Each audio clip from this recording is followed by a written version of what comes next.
Sophie, you said after game 5, I got a lot on my mind. Oh boy. What particularly, in what direction was your mind racing at that juncture? I mean, everywhere. And I'm gonna be good today. I am, because I'm just tired of our league. They need to step up and be better. Our leadership from top to bottom needs to be held accountable. I think that there are a lot of people in the position of powers in the WNBA who they might be really great business people, but they don't know shit about basketball, and that's gotta change. I said I was gonna be good, and I just messed up. I'm just tired of our league. That line from Sophie Cunningham's exit interview wasn't frustration. It was a warning shot at Cathy Engelbert. Cunningham accused leadership of being clueless about basketball fundamentals while players carry all the risks. Add that to Nafisa Collier's worst leadership in the world rant, and you've got a player mutiny brewing. And yet Engelbert's response? A carefully worded PR statement with zero accountability. Let's break down how Sophie flipped the entire conversation in one interview, and how she's exposing Cathy Engelbert's lies about Caitlin Clark. Do you stand with Sophie? Let us know down in the comments below.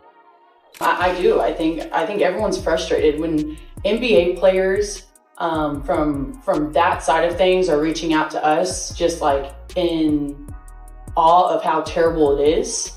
Like, that's saying something. That is absolutely saying something when your counterpart is feeling bad for us because of how we're getting treated. I mean, come on. And that's from leadership. That's from, I'll just leave it there. From our leadership, it's just bad. Why did one player's exit interview become ground zero for a league-wide revolt? Because when Nafisa Collier spoke out, she went directly for the top. She didn't waste time dancing around frustrations or giving the usual boilerplate comments. She flat out called Cathy Engelbert the worst leadership in the world. And that wasn't just venting. It was a pointed attack on the way the league has been run, and it hit players, fans, and media like a jolt. This wasn't about a bad season or an individual grudge. It was about systemic failure. The real threat to our league isn't money, it isn't ratings, or even missed calls, or even physical play. It's the lack of accountability from the league office. Since I've been in the league, you've heard the constant concerns about officiating, and it has now reached levels of inconsistency that plague our sport and undermine the integrity in which it operates. Whether the league cares about the health of the players is one thing, but to also not care about the product we put on the floor is truly self-sabotage. Year after year, the only thing that remains consistent is the lack of accountability from our leaders. Collier put her finger on issues that had been simmering all year long. Questionable calls that ruined game flow.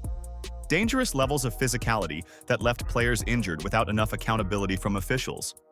A commissioner more interested in delivering polished interviews than in actually solving the problems athletes face every night. She was drawing a stark contrast. Players are performing at historic levels. Caitlin Clark bringing in record ratings, Sabrina Ionescu putting on three-point spectacles. Yet the leadership guiding the league doesn't seem to have a roadmap to protect or grow it. But what's truly unsustainable is keeping a good product on the floor while allowing officials to lose control of games. Fans see it every night. Coaches, both winning and losing, point it out every night in pregame and postgame media. Yet leadership just issues fines and looks the other way. They ignore the issues that everyone inside the game is begging to be fixed. That is negligence. Fans recognized right away this wasn't just another soundbite from a frustrated star after a tough season. Social media blew up, with reporters and commentators treating Collier's blast as a turning point. People were saying this was the moment players finally stopped keeping their frustrations behind closed doors. Collier had said what others were too cautious to, that the WNBA doesn't just have a bad night of officiating here and there. It has a leadership crisis at the top. I sat across from Cathy and asked how she planned to address the officiating issues in our league. Her response was, well, only the losers complain about the refs. I also asked how she planned to fix the fact that players like Caitlin, Angel, and Paige, who are clearly driving massive revenue for the league, are making so little for their first 4 years. Her response was, Caitlin should be grateful she makes $16 million off the court, because without the platform that the WNBA gives her, she wouldn't make anything. And in that same conversation, she told me players should be on their knees thanking their lucky stars for the media rights deal that I got them. And Engelbert's response? A generic, well-mannered PR statement. She praised the players' effort, spoke about how hard everyone is working, and ended without addressing a single one of Collier's concerns. No recognition of officiating disasters, no acknowledgement of mounting injuries, and nothing about the disconnect between player performance and league vision. To fans, that silence was louder than her words. That's a mentality driving our league from the top. We go to battle every day to protect a shield that doesn't value us. The league believes it succeeds despite its players, not because of them. We have the best players in the world. We have the best fans in the world. But right now, we have the worst leadership in the world. The timing also couldn't have been worse for Engelbert. With the 2026 CBA negotiations on the horizon, Collier brought the lockout threat into focus. If leadership doesn't change, players might simply refuse to take the floor. That's not a subplot anymore. That's the potential future of the league. Other players began lining up behind Collier, either directly or through veiled posts hinting at the same frustrations. The message was spreading. This wasn't personal beef, it was a structural crisis. Collier stripped away the illusion that everything was fine, and suddenly the cracks in the foundation were right in front of everyone. But if Collier lit the match, Sophie Cunningham dumped gasoline on it. We're competing at the highest level, and it's like a battlefield out there. When we're agreeing on the court because of how awful the officials are, like that's saying something. Like, listen to us. We're not going to come for your heads, but I think there is room for improvement to change the criteria when the whole league is asking for it. But when the leadership isn't doing anything about it, why? And so I think there's just frustration. When the league's most powerful voices call you tone deaf, who's really in control? That's the question everyone asked after Cathy Engelbert tried to calm the storm with her official response. On the surface, it sounded respectful. She thanked players for their passion, stressed how much progress the league has made, and promised continued growth. But when you looked closer, the statement was missing everything that mattered. No mention of officiating meltdowns, nothing on how Caitlin Clark had been treated, and not a word about the bigger governance failures that Collier and others raised. It read like a press release designed to look polished rather than an answer to the problems players live with every night. Fans and reporters saw it right away. Instead of reassurance, it came off like stalling. You don't dismiss urgent player concerns with corporate language and expect people to move on. The response poured fuel on the fire because it confirmed exactly what Collier accused her of in the first place: a lack of real leadership. What players wanted was dialogue. What they got was spin. A commissioner being called out like that directly? And that timid, tepid statement, she looks guilty as hell. And then I'm looking at it and I'm saying, did you really say that? Mm-hmm.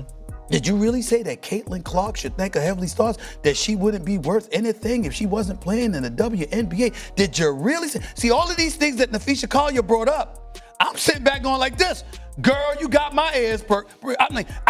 I'm listening, because she got very, very specific. And for her to come, the commissioner to come back with that, you can't have her at the negotiating table talking to players. Sports media wasted no time. Stephen A. Smith didn't just criticize Engelbert, he tore into her handling of the situation. He called her response weak and said straight out that her job should be on the line. Scott Van Pelt hammered the same point later on, pointing to years of frustration and saying leadership has failed to meet the moment. These aren't fringe commentators. These are two of the most respected voices in American sports television, and both openly questioned whether Engelbert can lead the WNBA forward. He suggested Caitlin Clark should be grateful for what she makes off the court. That's preposterous. Did you miss the Iowa years?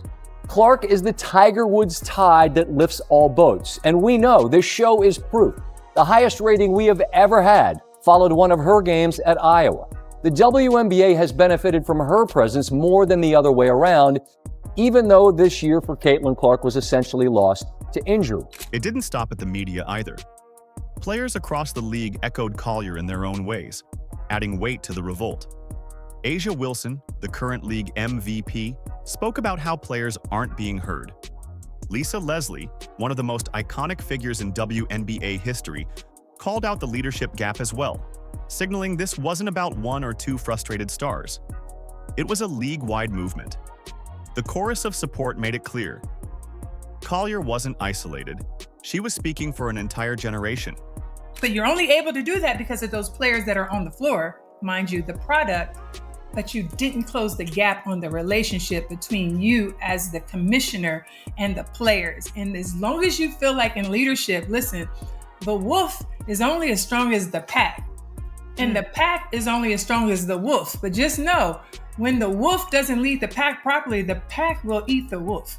And right now, Cathy just put out words that Nafisa took notes on and brought receipts and put out there that she could never get back. And I think her job will forever be in jeopardy. The trust of the WNBA with that particular commissioner, I don't think will last. Instead of bridging the gap, Engelbert widened it further.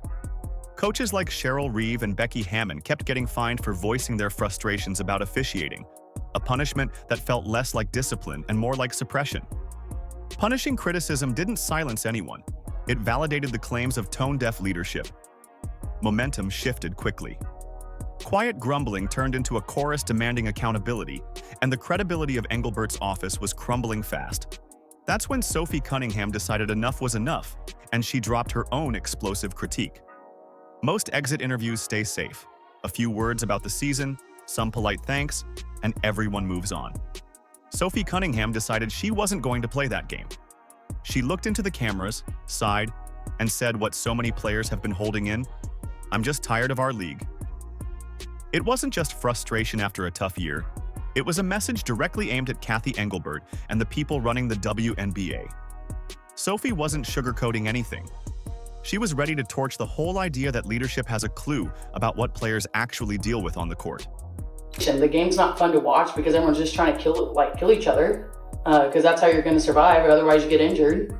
I don't know, it just sucks. Our game is changing, and yeah, we want it to be physical, but at the same time, like, you still want to watch good basketball, and when they can't get that under control, it's not fun. Her first point cut straight to the heart of it: basketball knowledge.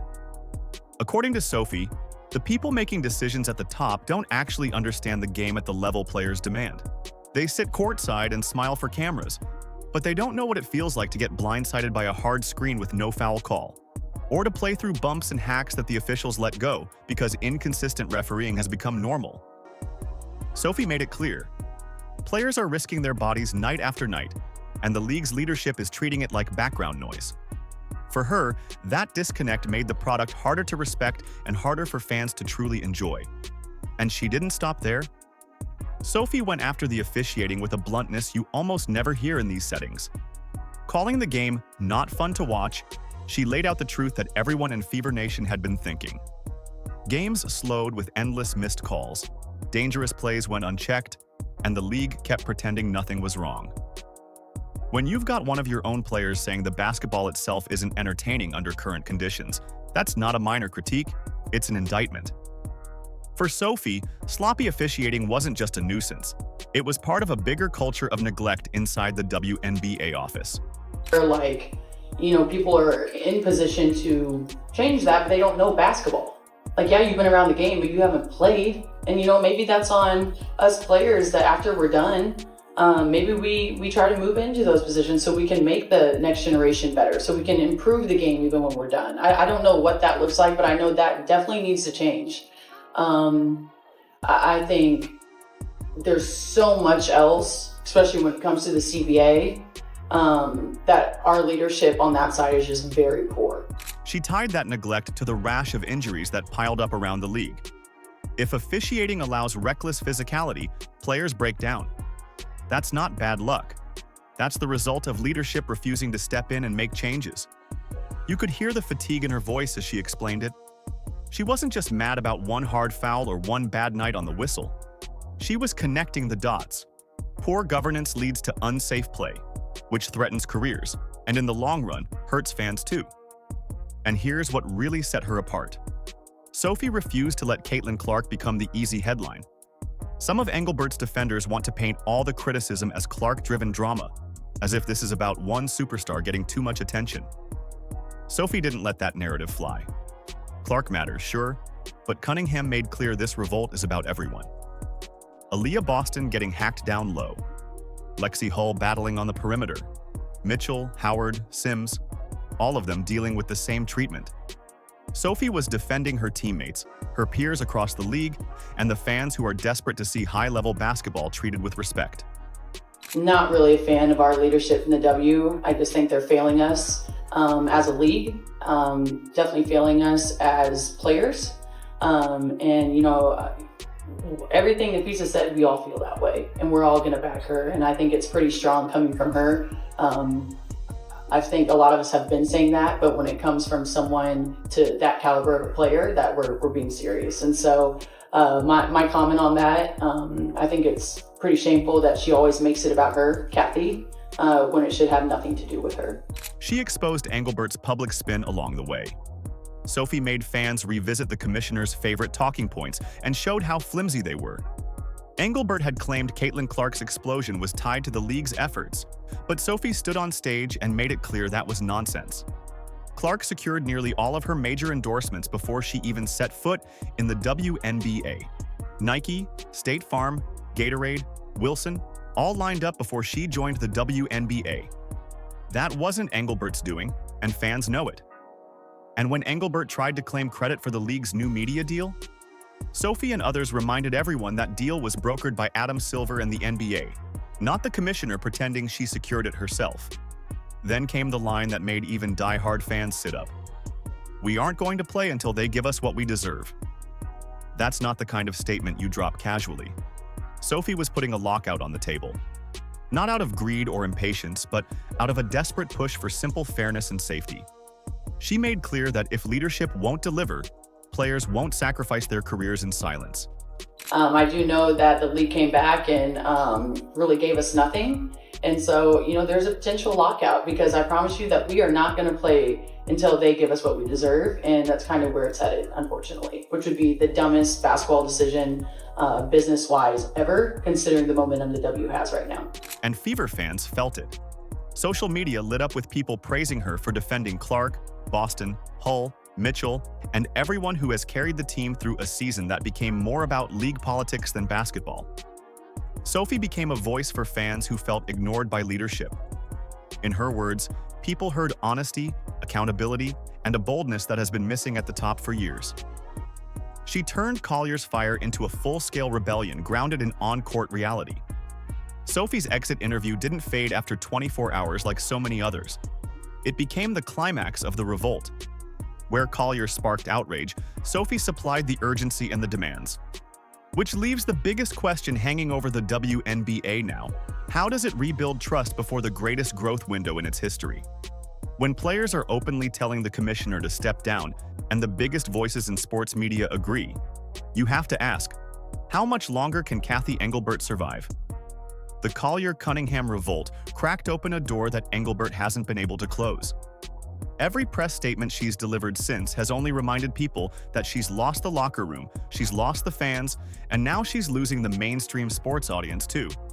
She's in the way of our growth and our development as a league, not just on the player side, but on the league side. She's not good for basketball.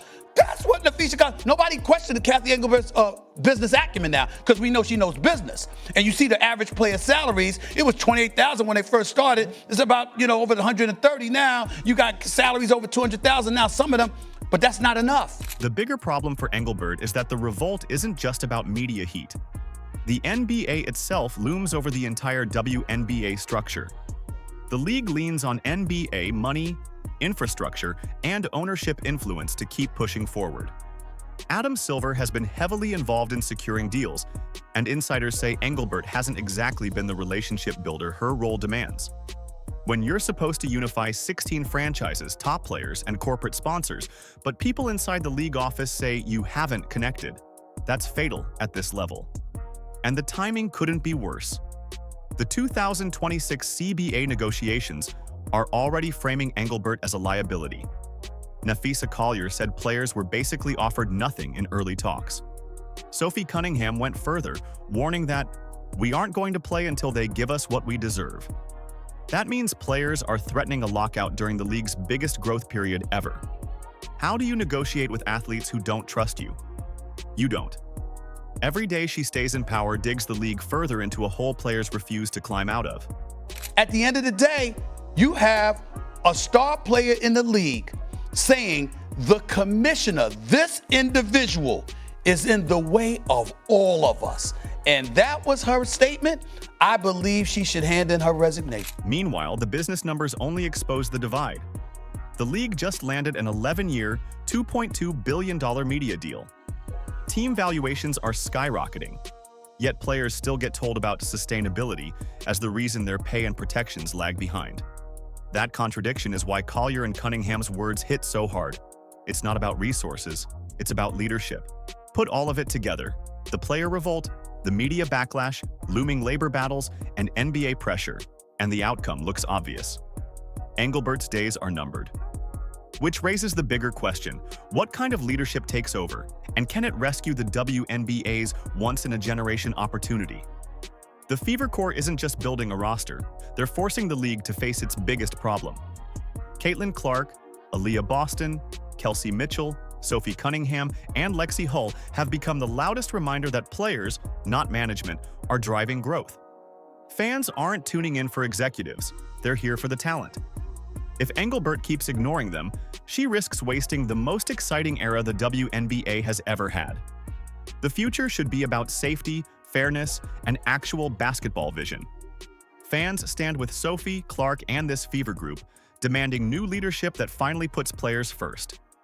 Do you stand with Sophie? Let us know down in the comments below. Like, subscribe, and turn on all notifications so you never miss out. Click the video on the screen, and we will see you in the next one.